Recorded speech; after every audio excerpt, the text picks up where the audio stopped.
Yo, welcome to BioGear. In this video I'm going to try to highlight the pros and cons to docking your laptop at a desk setup, and if you're not docking your laptop then you should consider trying it. For everyone already docking your laptop, good job, I love you. Anyway, let's dig in. The first reason to dock is that it gives you the best of both worlds. Laptops are obviously designed around portability. Having a battery-powered computer opens the doors to working, studying, and gaming pretty much wherever you want.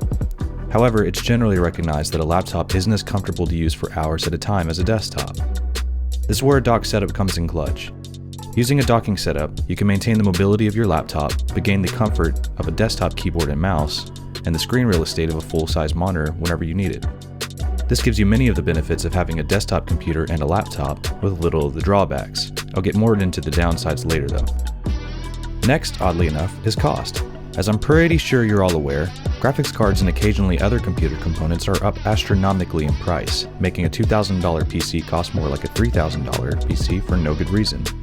Laptops are generally unaffected by this parts cost increase and have stayed relatively stabilized in price and availability. With plenty of excellent mid-range laptops ranging from $800 and up, a great experience can be had for about the same cost as a pre-built desktop, which keep in mind doesn't usually include the monitor and peripherals anyway.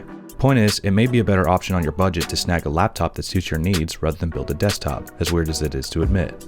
Just do your homework. There are plenty of great laptops on the market, but sometimes that $600 upgrade from one graphics card to another is seriously not worth it.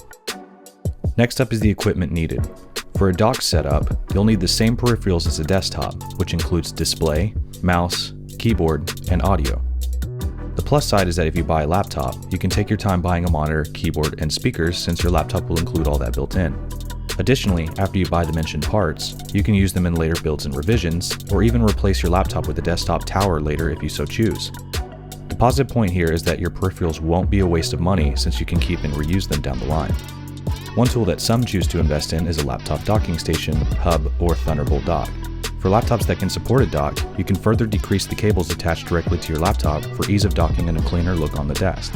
If you do go this route, be sure to look into what ports your laptop has and choose what's compatible so you don't waste your time and money buying something you can't use. In my case, using a Razer Blade 14, you can get away with using 3 connections: power supply, DisplayPort over Type-C to the monitor, and a USB 3 hub for connecting my mouse, keyboard, cooling pad, wireless headset, and other accessories. For something like my MacBook and XPS, a Thunderbolt dock is an option, so a one-cable setup is possible, like in my first ever YouTube video 4 years ago using the Dell WD-15 docking station. Now on to the performance. Laptops on the market lately have been nuts when it comes to power. Intel's 11th gen, Ryzen 5000 processors, and RTX 3000 graphics make for a nasty little portable gaming rig, and that's even in spite of them usually staying less than an inch thick when closed. My Ryzen 9 Razer Blade 14 stomps on my desktop's aging 8th gen Intel i7 8700K, all while drawing much less power from the wall. Regarding graphics, yeah, I'm not a complete idiot. The almighty RTX big boy cards like my 3090 are going to mop the floor with any laptop GPU, sometimes by even twice as much in benchmarks. But again, that's a non-portable package as well as the fact that those cards are being produced from unobtainium, so unless you're dedicated to sleep outside of Best Buy overnight, you're not going to get one for MSRP just yet. Regardless, a laptop with a 3060 or better can give you an immersive gaming experience that I'm sure most people will be happy with, all while staying portable. To wrap this section up, unlike days of the 960M mobile processors that were wimpy in comparison to their desktop counterparts, laptops can provide a surprisingly decent gaming experience with current gen hardware and shouldn't be underestimated. Even my best friend's aging GTX 1080 laptop rig has served him well for the last 4 years. Finally, the cons of a docked laptop setup. The first and most annoying downside to me is the noise.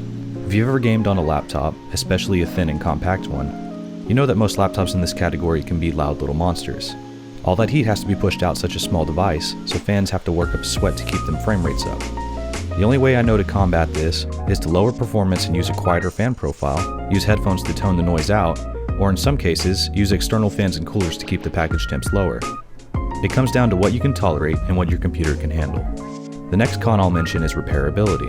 If a part fails in the desktop, normally you can replace just the broken parts needed and carry on. In a laptop, if anything fails, you may wind up with an RMA number sending your laptop out for repairs. Even if you have a warranty, sending your laptop out for a couple weeks can be a major drag. Hopefully more laptops take after the framework laptop and allow users to service their machines more readily. Obviously, if you wouldn't dare opening up your laptop or desktop, ignore this point completely. More on parts. Laptops obviously run on batteries, and batteries do fail over time. Many batteries can be replaced though, but it's just another part to wear out and cause a hassle over time. Keep in mind, even a laptop with a spent battery or screen or keyboard fails, it can still be used as a permanently docked laptop and continue its service. So if you're not ready to let your old computer go, just consider docking the darn thing and keep it going, which is another nice positive to a docking setup. The last items to consider are the performance trade-offs I mentioned earlier. Laptop parts simply do not perform the same length as their desktop counterparts do, so you will always be slightly behind in terms of raw power of your hardware, sometimes between 20 and 50%. The ability to be mobile has a price to pay, and that's performance and fan noise. Thankfully, that gap has shrunken a ton in recent years as laptop technology has advanced, but ultimately it's still something to consider.